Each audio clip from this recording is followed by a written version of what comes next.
Fix my microphone. Hey everybody, my name is Reed, and this is the Claudia Reid Soapbox, and this is my kitchen. I'm live. I hope you like this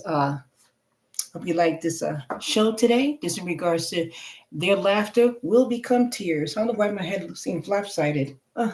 Anyway, so their laughter will become tears. Okay, and as we go through this podcast, sorry, I have my I was thinking about putting this on. I was putting this on. I'm not really sure. I'm not doing that today. I'll probably do it tomorrow. I was gonna put it on. What do you call it? TikTok. But I changed my mind. I'm gonna go straight live so I could pay attention more to you on this live. Anyway, so this is in regards to people laughing at you because you lost your job or anything like that. That type of thing, and stuff. And I know that it can be pretty hard. So that's why it's important to. My go-to book is the book of James. Okay, and I can't speak of this enough. I always do shows on the book of James because James was a real one. Okay, so I just wanted to tell you this. I just hope that you have a great weekend after this, and not to worry about things because it's just not. It just doesn't make any sense. Don't worry about nothing and don't care what people say. It's just not worth it. Because the thing is that the same way how you fell, and they laughed is the same way they're going to fall. You understand what I'm saying? But, so it's like their time is coming soon. So like I said, and as you see, the title says their laughter will become tears, rightfully so. Because what I'm about to show you is not only with James, I'm going to show you a verse or a chapter in the Bible, right, of Job. There's a part in it that tells him that Job was questioning, well, you did this to me. So why would you, how come the rest of these people here are laughing?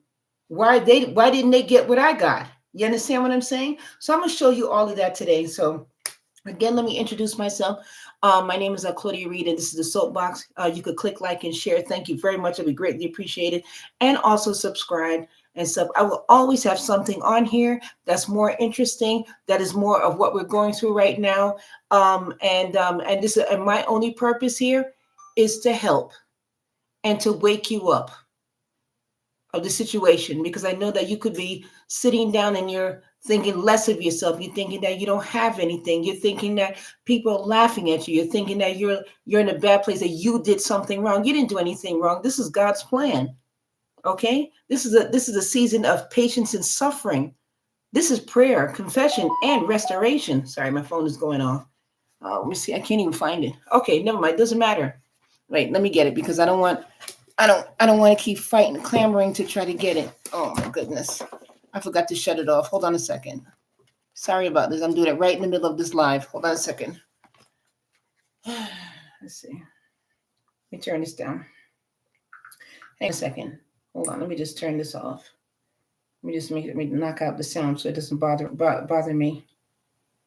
Okay, hold on a second. Okay, put it on vibrate. Great, so I can still hear this case of an emergency. Okay, so again, hi there. Welcome to Faith in Action. This is Claudia Reid's podcast. Claudia Reid's Soapbox, as you can see. And as stated before, could you, it'd be nice if you could for me. Is to click like and share, okay? And subscribe to this channel. Thank you very much. It's greatly appreciated.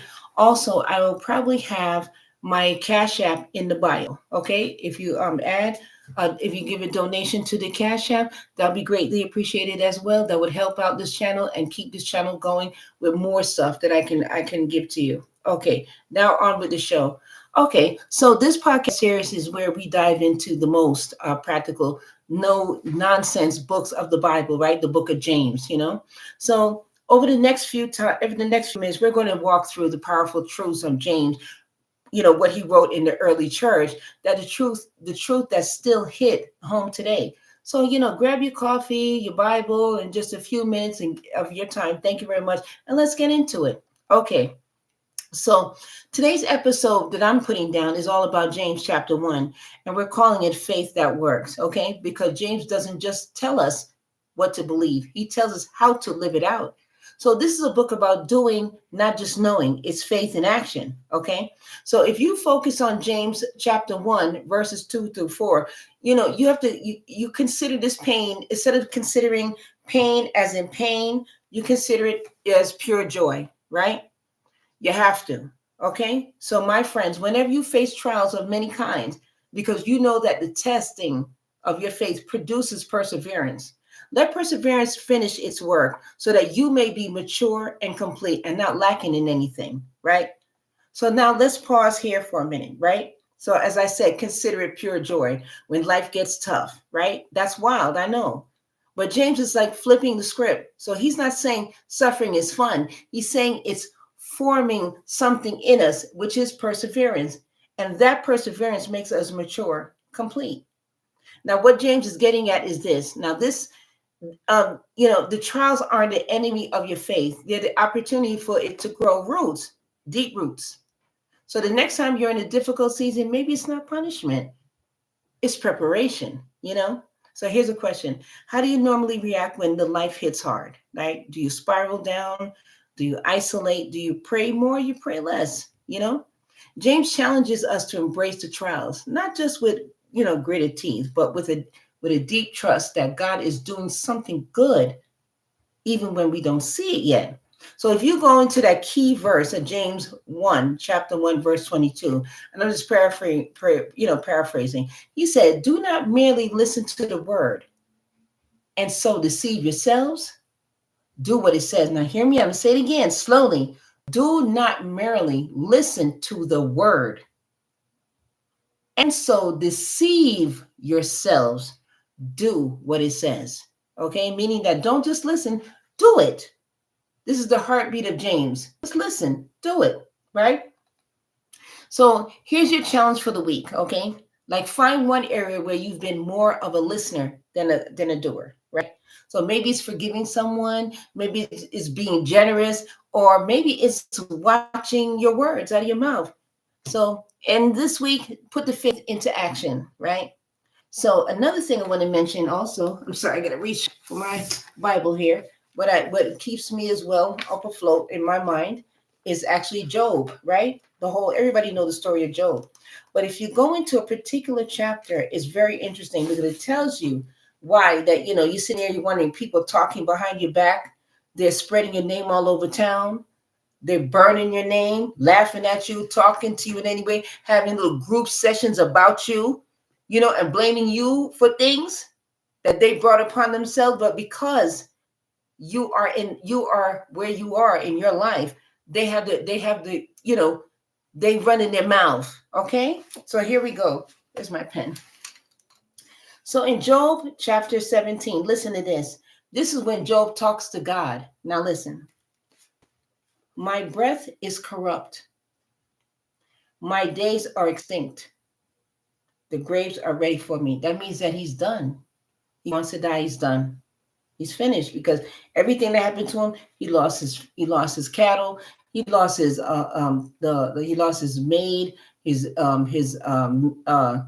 people that, he just lost everything, all his cattle, everything that God gave him, everything that God, all the riches, his house, his children, everything. Satan turned around and murked his children, all 10 of them, which I have an opinion on that anyway. But Job lost everything. He was sick from head to toe, sores from head to toe. He was practically done. He was ready to go. Then he said, now listen to this. Are there not markers with me? Markers with me. Are there not markers with me? Meaning the people. He's down on the ground. He lost everything. So the people that are laughing at him, that people like you, people who that are talking about you, and you going through what you're going through the divine, and he's saying, well, if I'm going through this, why are they not going through it? Right? So he said, are there not markers with me? And does not mine eye continue their provocation? Meaning that he has to constantly hear the words, the nastiness, right? That they put on him. They make fun of him. They talk to him like he's a dog. They talk about him like he's a dog. And he said, why do I still hear this? I'm going through enough already. Now you want me to hear this from these people? Okay. Said, lay down now, put me in a surety with thee. Who is he that will strike hands with me? Who is going to pledge on my behalf? Who's going to pledge? Who's going to stand up with me? Who's going to go with me? Who's going to, I'm on the ground suffering. Who's going to come down on the ground with me? None of you, right? None of you. But y'all have the mouth to talk. You see, your people have the mouth to talk about you, right? Okay, so in here it's like this. Then it said, for thou hast hid their heart from understanding, meaning that God has shut their ears and shut their eyes, the people that are talking and making you feel bad about yourself, because what has happened to you is from the hand of God. It's nothing you did. It's not punishment. It's preparation to build up your perseverance. That's why this is happening. That's why all the doors are locked. That's why all the doors are closing. You can't get a job. You can't get nothing because God made it so, right? So he's not punishing you. He's building you up. You understand what I'm saying? So it said, for thou hast hid their heart from understanding, meaning that even if you don't even talk to them, because if you tell them that God did this to you, they don't want to hear it. They don't want to hear nothing from you. They don't want to hear nothing about God. They don't want to hear nothing about you praying, because as far as they see, they don't see nothing happening for you, right? Because God builds you from within and then it works its way out. They don't want to see progress from your attitude. They don't want to see that. They don't want to hear nothing from you, period. Even if you talk to God, even if you go to church, even if you do Sabbath, even if you want to share Bible study with them, they don't want to do it with you, okay? Because the only thing that they see is money. And if you're not bringing in money, you ain't blessed. That's the mentality. They don't care that you don't lie anymore. They don't care that your personality has changed. You used to be mean, now you're not mean anymore. You straighten yourself out. You're kinder. You're more giving. They don't give a damn about that. They don't give a damn, okay?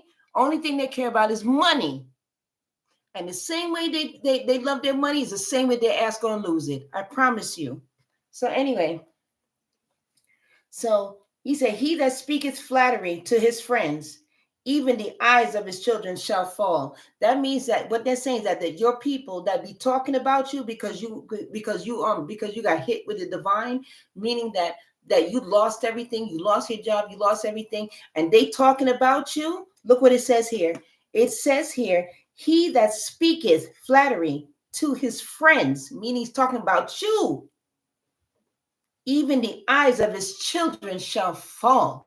That means that the people that are talking about you, that are spreading your name all over town, talking about how you're this, you ain't got no job, you taking their money and all types of stuff, they're going to fall too. That's why I said there's going to be a lot of tears this year, but it won't be yours. They're going to fall too. It says it right here on Job 17. Look.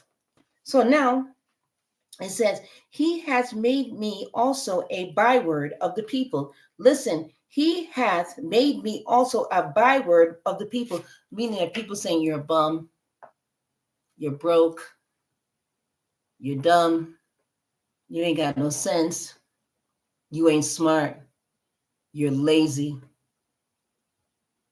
nobody wants you, nobody hiring you, da da da da da da. So until they create a word for you, you're fat, you're lazy, you're this, and you're that, right? So now he's saying, he has made me also a byword of people, and for a time I was a tabret, meaning that you was up here, which we were up here, because without us they wouldn't be nothing, right? Now we went from a tabret to a byword. You understand me? So anyway, so it says here, mine eye also is dim by reason of sorrow, and all my members are as a shadow, meaning that the people that he's related to, the people that he's close to, are shadow people. You know what shadow is?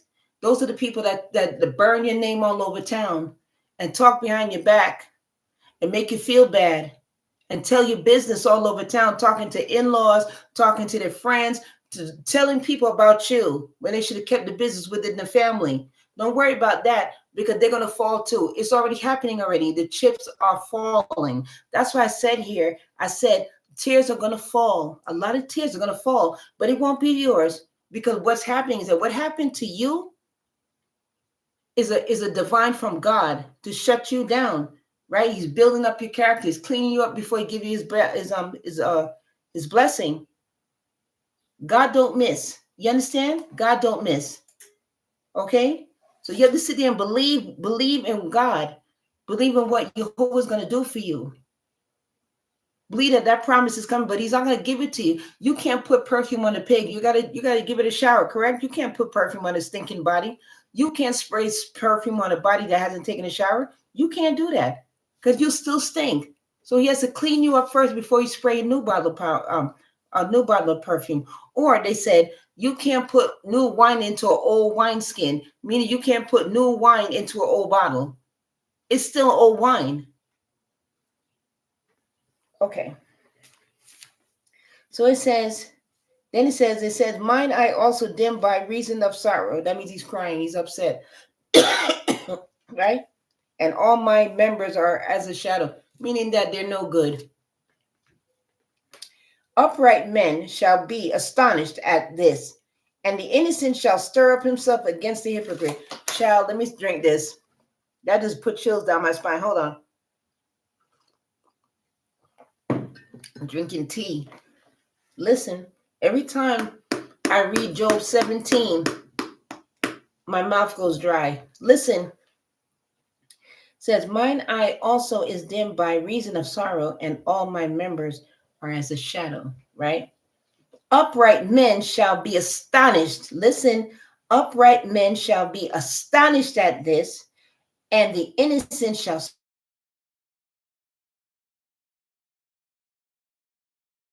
stir up himself again. Their ass is going down and found out. Okay? Look at her. Look what I did to Claudia. Look what I did to Claudia.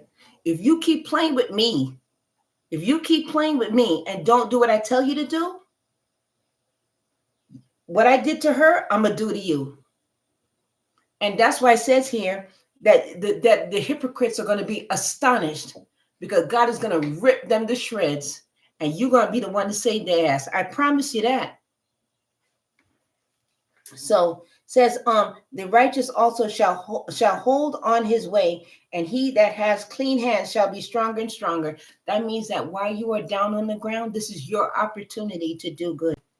This is your opportunity to be a better person, because if you don't, all of this will be for nothing, and you won't get that blessing.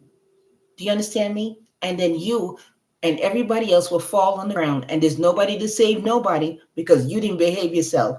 So whatever you have in your chest, whatever you're doing that irritates God in the sight of his eye, stop it now. Stop it, or else you're going to lose.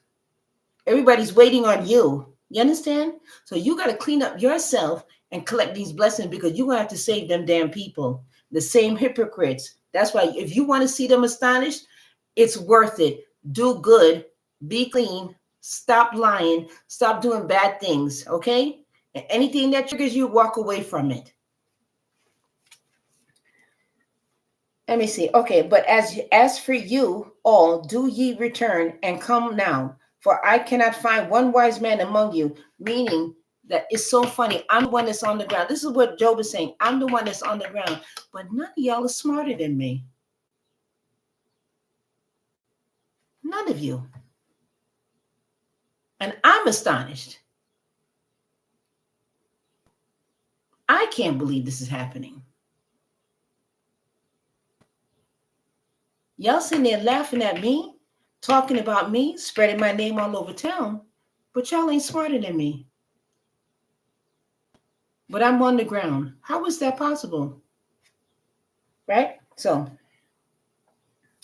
my days are past. My purposes are broken off. Even the thoughts of my heart, meaning that what I used to feel, would mean that whatever you used to feel about anybody, you don't feel for them anymore. Because when their time has come, you won't be around. Do you understand me? You lost it all. Whatever, all the feelings that you had, everything that you thought in your past, everything that you thought you saw, everything that you were feeling is dead. You have no feelings anymore. You're finished. You finished with everything. You finished with people, places, and things. You're done. You're done. Okay, so here's another, let me see, the thoughts on my heart. Hold on. I'm sorry, let me get comfortable in this chair. They changed the night into day The light is short because of darkness.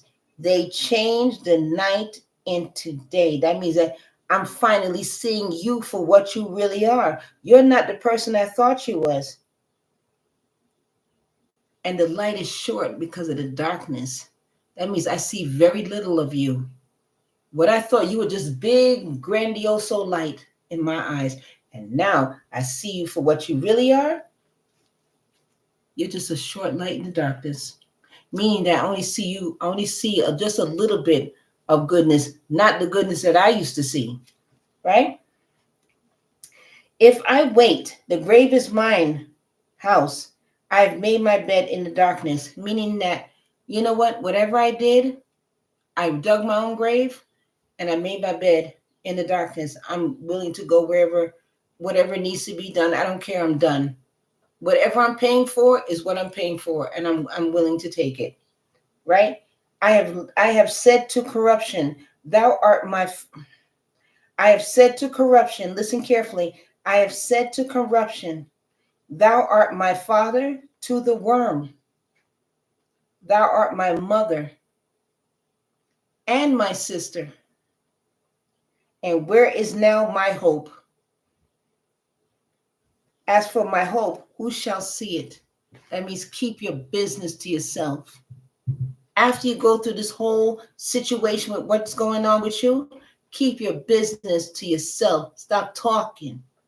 Don't tell them nothing what you got going on. And then the last part of this is they, now listen to me, I said they shall go down to the bars of the pit when our rest together is in the dust. Listen, that means your people going down. They shall go down to the bars of the pit when our rest together is in the dust.